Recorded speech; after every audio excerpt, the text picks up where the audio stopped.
nuevo, vamos a hacer un vídeo cortito acerca de una serie de propiedades básicas de las integrales que tienes que conocer.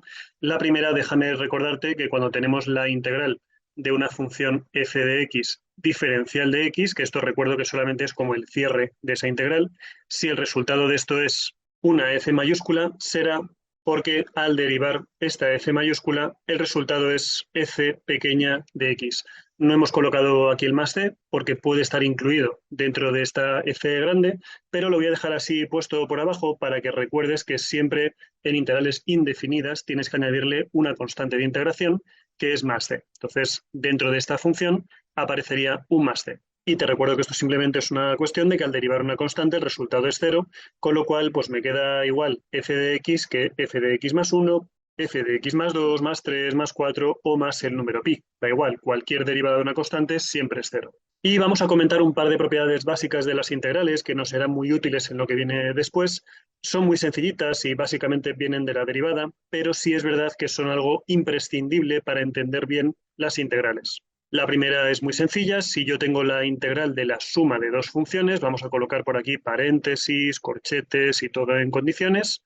Esto va a ser igual a la integral de la primera función más la integral de la segunda función. Como decíamos antes, esta es una propiedad muy sencilla, no tiene ningún tipo de misterio, pero sí que tienes que tener un poco en cuenta aquí una serie de cosas importantes. Imagínate que tenemos, por ejemplo, la integral del coseno de x más una exponencial. He puesto un ejemplo que es muy sencillito porque deberías saber hacer esto sin problemas.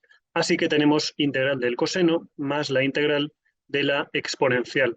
Habrá algún problema en el cual, por la razón que fuese, igual nos interesa más tener todo esto en un pack, todo junto dentro de una integral, pero habrá otros problemas en los cuales nos puede interesar separarlo en dos, como veíamos con las derivadas, y colocarlo de esta forma. Este es uno de ellos. ¿Cuál es la integral del coseno de x? Pues de entrada será algún tipo de función que al derivarla me dé coseno de x, y claramente eso es seno de x. Para la constante de integración, en vez de llamarle c, le podemos llamar k, le podemos llamar c1, por ejemplo, o simplemente le podemos poner letras como A, B, C, D, E, siendo A, B, C, D, E números cualesquiera. La integral de e elevado a x debería ser muy sencilla, he puesto esta precisamente porque es muy sencillo, y si te preguntase cuál es una función que al derivarla me queda la exponencial, la respuesta es, evidentemente, la exponencial. Pero, como veíamos antes, tienes que añadirle una constante de integración. Entonces, aquí llega una de las partes que a veces hay gente que le cuesta mucho entender, no es difícil y de hecho es algo que es relativamente evidente si sabes verlo así, pero la idea, fíjate cuál es. Aquí tenemos un número indefinido y aquí tenemos un número indefinido. No sé cuánto vale este y no sé cuánto vale este ni en principio tengo por qué saberlo, simplemente es un número y otro número. Pero claro, si yo a un número indefinido le sumo otro número indefinido, el resultado de juntar los dos, ¿cuál va a ser? Un número indefinido. Entonces, es muy frecuente que tú en vez de colocar dos constantes de integración, muy frecuente no, es siempre así, en vez de colocar dos constantes de integración, las acoples ambas en una única constante de integración a la que vamos a llamar c. ¿Qué significa esto? Que cuando hagamos integrales, la conclusión a la que llegamos es que siempre calcules tu integral de forma normal y corriente y al final, claro, normal y corriente, ya veremos qué significa esto, y al final coloques un más c. No necesitas colocar varias constantes de integración, simplemente pues cuando llegues al final colocas un más c y ya está. ¿Por qué? Porque toda suma de dos constantes o resta o multiplicación, el resultado es una constante. Y como yo no sé ni voy a saber cuánto vale esta A y cuánto vale esta B, me da lo mismo poner más A más B que directamente poner más C. Esto se va a entender mucho mejor en el tema siguiente, la integral definida, vas a ver un poco por qué se le colocan estas constantes, cómo se sacan en caso de que fuese necesario, pero bueno, pues en este momento simplemente quédate con la idea de que basta con una única constante. La siguiente propiedad está derivada directamente de las derivadas, valga la redundancia, y es que si tenemos una constante multiplicada por una función en una integral, si quieres, si te es útil, si es necesario, esta constante la puedes sacar fuera. De igual manera, una constante fuera de una integral, si te fuese útil por lo que sea, podrías incluirla dentro de la integral. Da exactamente lo mismo. ¿Qué significa esto a nivel práctico? Pues si recuerdas las derivadas, por ejemplo, al derivar 3 veces el seno de x, el resultado era 3 veces por la derivada del seno de x. Es decir, si has aprendido bien a integrar, que espero que sí, porque si no te vas a meter en un terreno bastante embarrado. Si has aprendido bien a derivar, sabes que puedes dejar las constantes fuera cuando están multiplicando o dividiendo, que en el fondo es lo mismo, y dedicarte a derivar la parte que tiene variables. Es decir, en este caso tendrías 3 coseno de x.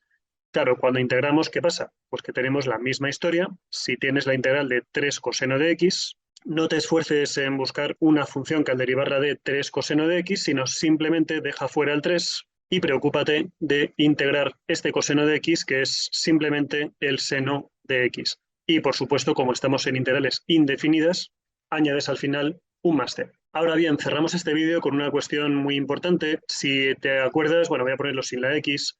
Cuando derivábamos un producto de funciones, teníamos la regla de Leibniz, justamente del que hablábamos anteriormente, que era primera derivada por segunda sin derivar, más primera sin derivar por la segunda derivada. Y en una división, pues teníamos primera derivada, segunda sin derivar, primera sin derivar, segunda derivada y partido por la de abajo al cuadrado. Pues bien, una de las grandes dificultades de las integrales es que no existe una regla para integrar el producto de dos funciones y tampoco existe una regla para integrar el cociente de dos funciones. Entonces, esto dependerá de cada uno de los ejemplos y tendremos que ver un montón de técnicas. De hecho, todo lo que ves aquí en el índice son técnicas y técnicas y más técnicas para ver a ver un poco cada integral qué le ocurre. ¿Cuál es la ventaja de las derivadas? Y vas a ver que lo que te costó un montón hacer derivadas, ahora mismo pues lo vas a ver como una chorrada por una razón. Las derivadas siempre son iguales. Hay que practicarlas mucho, hay que hacer un montón de ellas, pero siempre son iguales. Paso 1, paso 2, paso 3, paso 4. Es como decir que para ir de mi casa a Barcelona paseando es algo difícil. No, hay carreteras, hay un montón de sitios por los que se puede pasear, habrá caminos, me imagino, por los que se puede ir paseando de aquí a Barcelona. Otra vez que sea largo, que tengas que llevar comida o algo así. Pero a la 10ª vez que voy a Barcelona paseando, claro, me puedo llevar toda la vida entera, pero a la 10ª vez que voy, la 11ª en principio ya más o menos me la sé. ¿Qué le pasa a las integrales? Que no tienen nada que ver. Tú puedes hacer 20.000 integrales y la 20.001 ser una totalmente distinta. Entonces, derivadas tienen una serie de reglas sencillas, hay que hacerlas muchas veces y conocerlas todas, pero las integrales tienes primero que decidir cuál de todos estos métodos es útil para cada una de ellas. Y eso es justamente lo que vamos a hacer a partir de este vídeo. Así que recuerda simplemente que la integral de la suma de dos funciones es la suma de las integrales y recuerda que las constantes te pueden salir fuera si es necesario o al revés. Puedes meter constantes dentro si están multiplicando. Con esto cerramos esta parte. Espero que te haya sido útil este vídeo y nos vemos ya en el siguiente.